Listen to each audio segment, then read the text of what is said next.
एक समय की बात है। किसी घने जंगल में एक विशाल और बलशाली हाथी रहता था।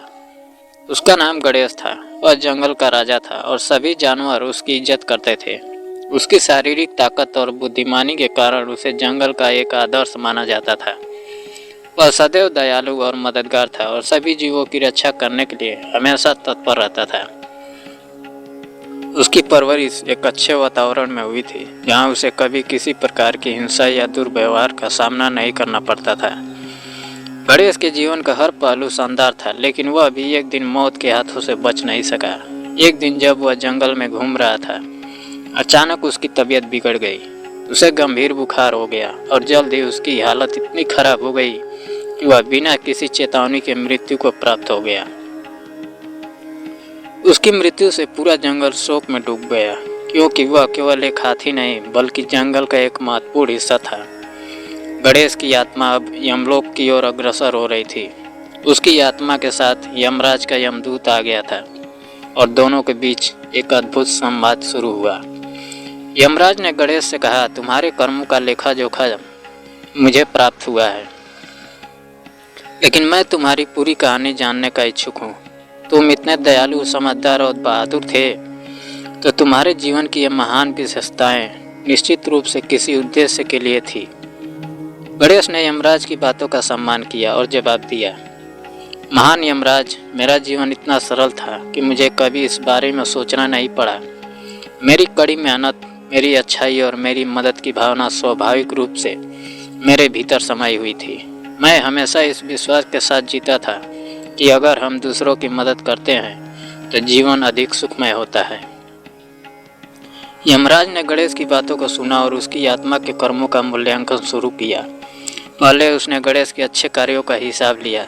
जंगल में जब भी किसी छोटे जानवर को खतरा होता, गणेश सबसे पहले उसकी मदद के लिए दौड़ता। चाहे कोई जानवर भूखा हो, घायल हो या डर से कांप रहा हो, गणेश उसे शरण देने के लिए तैयार रहता था। गणेश ने हमेशा न्याय की स्थापना की कोशिश की। यदि कोई जानवर अन्य के साथ अन्याय करता तो वह तुरंत हस्तक्षेप करता और विवादों का समाधान करता था। गणेश के पास विशेष धैर्य था। वह कभी किसी से भी जल्दी गुस्सा नहीं करता था। अपने शत्रुओं के प्रति भी उसकी सहनशीलता अद्वितीय थी। वह जंगल के सभी पौधों और पेड़ों की रक्षा करता था।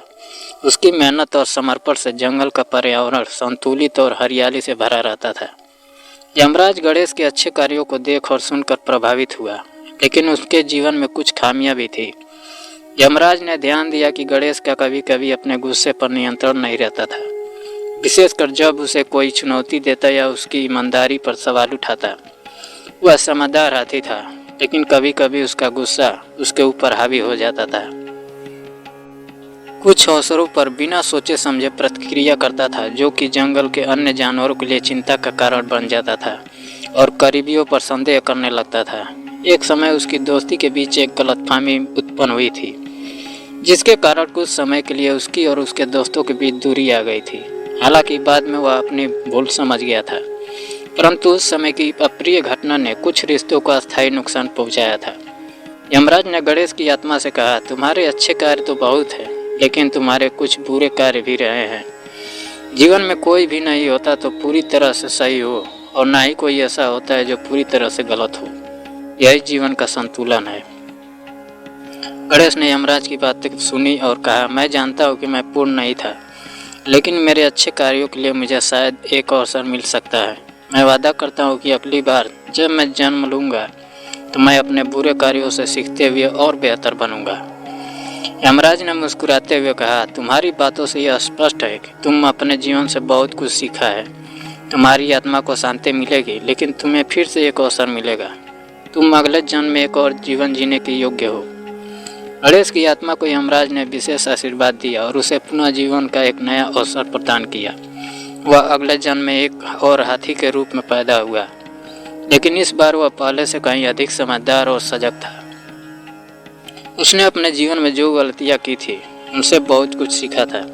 यह कहानी हमें सिखाती है कि कोई भी जीव चाहे जितना भी महान हो, वह पूरी तरह से निर्दोष नहीं हो सकता। जीवन में अच्छे और बुरे कर्मों का संतुलन होता है और हमें बुरे कर्मों से सीखकर अगले अवसरों में खुद को बेहतर बनाने का प्रयास करना चाहिए। दोस्तों ये कहानी अगर अच्छी लगी हो तो लाइक और सब्सक्राइब करें। जय हिंद।